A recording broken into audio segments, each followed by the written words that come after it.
Bonjour à toutes, bonjour à tous. On se retrouve pour l'avant-dernière ou la dernière conférence de presse de l'UCS, puisqu'on joue les demi-finales du Challenge Yves du Manoir ce week-end. Ce sera UCS contre Tarbes. Ce sera sur terrain neutre à Villeneuve-sur-Lot. C'était coup d'envoi dimanche à 16h. Merci, on a du monde aujourd'hui, on a de la chance. Merci à Christophe Masek, le manager, Nicolas Cavan, l'entraîneur des trois quarts, Mathieu Peluchon, le capitaine, et Cédric Munoz, le préparateur physique, d'être là. Première question, donc on l'a dit, vous voilà en lice pour cette demi-finale du Challenge Yves du Manoir. Est-ce que la saison, quoi qu'il arrive ensuite, elle est déjà pleinement réussie, Christophe? C'est une bonne première question. En fait, je m'ai fait quelques notes, il me faut les lunettes, même si de mémoire, je me rappelle les points que nous avons marqués. Nous avons 92 essais cette saison. Il faut savoir que les premiers sont Roman, Drôme, Ardèche avec 120. Rouen 108 et Albi 106. Nous sommes quatrième derrière ces trois belles équipes qui ont fait de belles phases finales. Donc c'est quelque chose de bien pour nous et qui compte. Notre dernière défaite date du 2 février contre Rouen à Rouen. Ça fait 8 matchs que nous gagnons consécutivement. On est fiers aussi d'avoir le quatrième meilleur marqueur d'essais qui est Colignon Ramourca avec 13 essais alors que le premier en a 15. On espère qu'il pourra en marquer encore ce week-end et peut-être le week-end d'après. On a une conquête qui est intéressante. 86% en touche et 72% en mêlée. Donc ce sont des chiffres qui parlent et c'est pour ça que je voulais que vous les sachiez. On pratique un beau jeu. Et en ce sens, donc j'ai la parole, je vais en profiter. Il faut féliciter l'ensemble du staff. Je vais commencer par Nicolas Cavan. Je suis un vieil entraîneur maintenant. Et j'ai eu beaucoup de co-entraîneurs.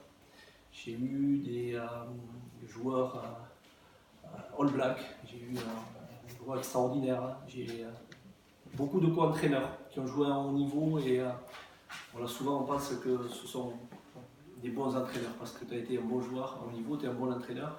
Et Nicolas Cavan, c'est le meilleur entraîneur des trois quarts avec qui j'ai jamais bossé. Voilà. Il connaît le rugby, c'est ce que je dis, c'est être rugby. Il comprend le rugby de suite et tout ça, et grâce à lui, c'est un plaisir de travailler avec lui. On a une équipe qui pratique un rugby offensif. Voilà. Ce staff, il y a des préparateurs physiques, ils sont au nombre de 2. Il y a Cédric qui est là, qui fait un bon boulot.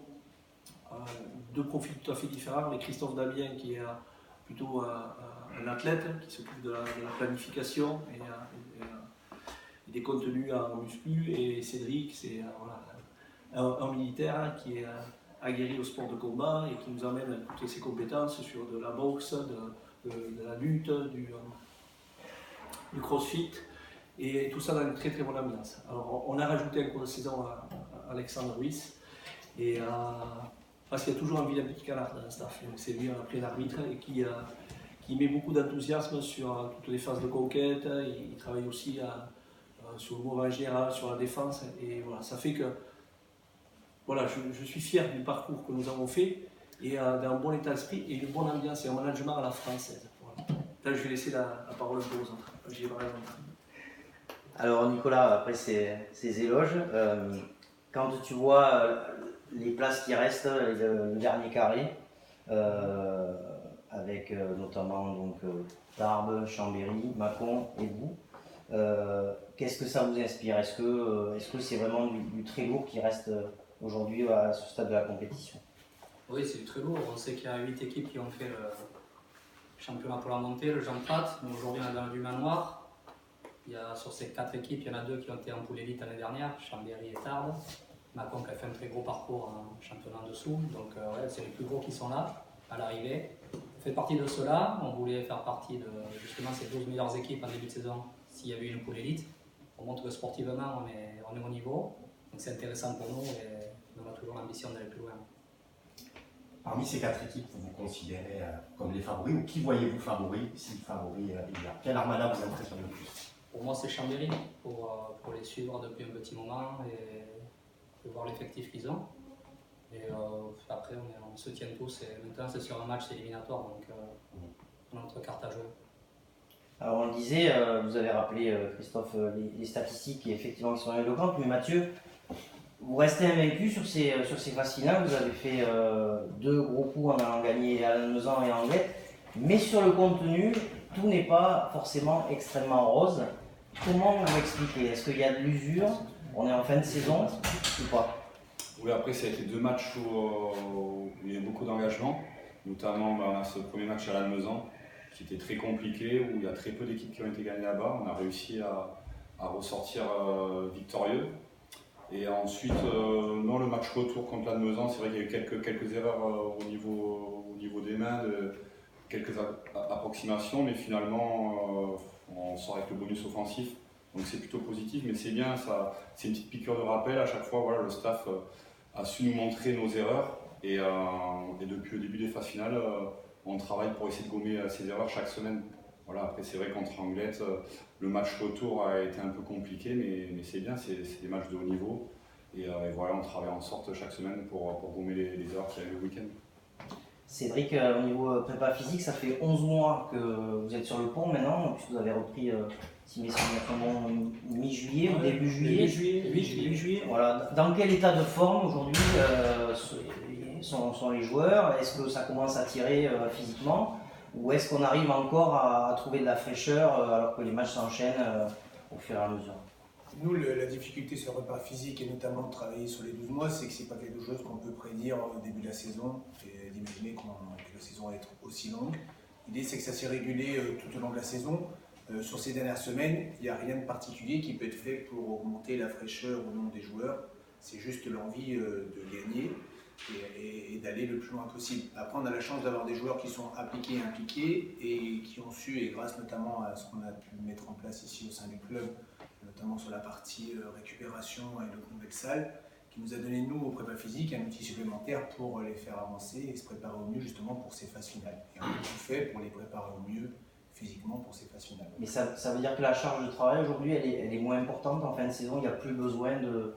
C'est pas seulement une histoire de fin de saison, en fait, cette charge de travail, elle s'équilibre tout au long de la saison en fonction de l'intensité des matchs. Et après c'est chaque match qui va nous permettre après de justement de réajuster si on peut remonter un petit peu l'intensité ou au contraire, s'il y avait eu beaucoup d'intensité, réguler cette intensité pour ne surtout pas pénaliser le rugby. C'est vraiment complémentaire. Le physique et le rugby doivent pouvoir travailler ensemble et donc c'est des ajustements qui sont faits à notre niveau à nous pour peut-être des fois baisser la charge pour justement que le rugby puisse continuer sur sa même intensité ou certaines phases où on a des coupures, là peut-être remettre un petit coup de levier pour les remettre à niveau ou encore progresser sur le niveau individuel et collectif. Et il y a la gestion aussi des conditions météo. Vous avez joué sous le cagnard contre Anglet, il faisait plus frais avant, là à nouveau il sera plus frais. Ça a impacté justement ce match retour contre Anglet au niveau des joueurs qui ont eu très très chaud.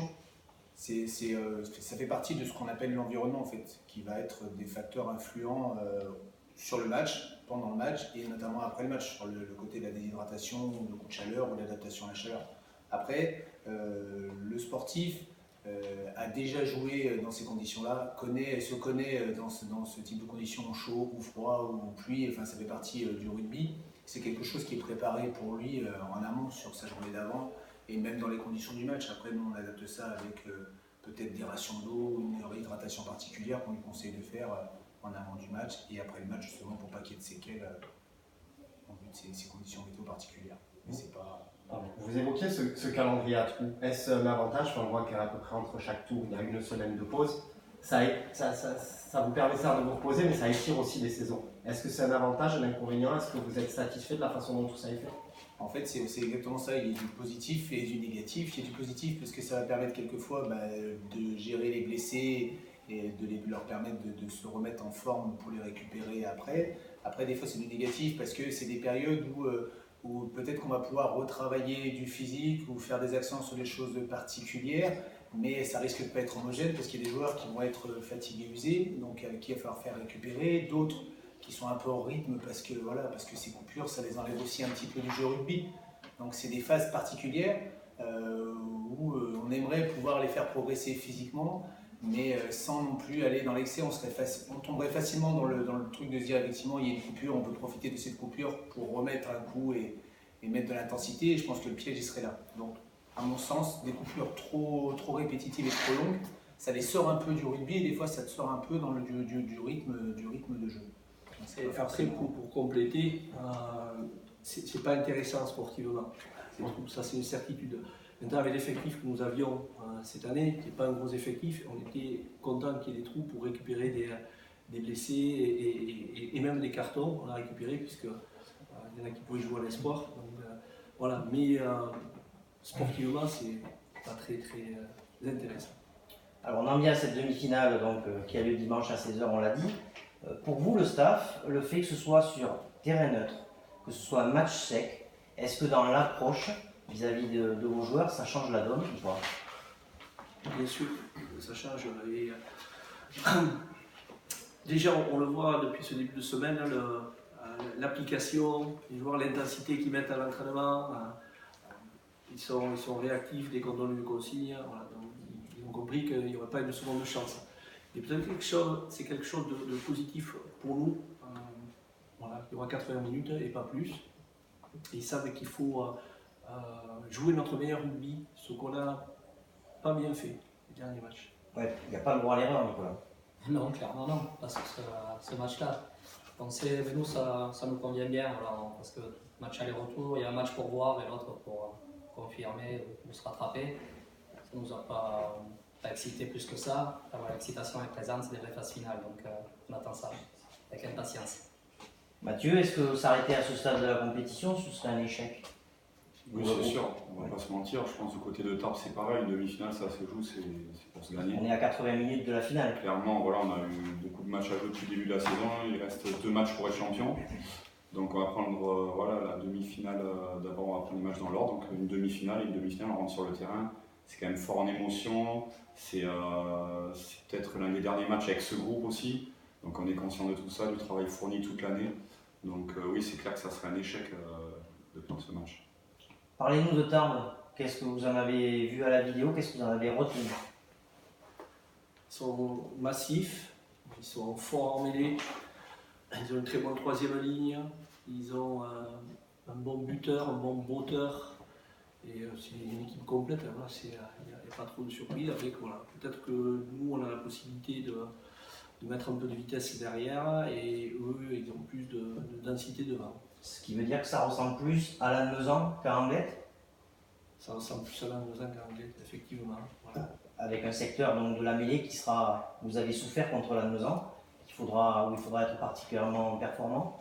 Ouais, après on n'a pas les mêmes joueurs, pas les mêmes deuxième lignes, puisqu'il y a Vianne qui fait sa rentrée et on sait qu'il amène énormément dans ce secteur-là à sa puissance. Donc, à voir. Qui sera le favori? L'équipe qui jouera, voilà, quel que soit le contexte, hein, et mettre son rugby en place. Si on arrive à mettre notre jeu en place, Par rapport au fait que ce soit un match sec, est-ce que ça se prépare de façon différente ou est-ce que vous l'abordez comme les tours précédents?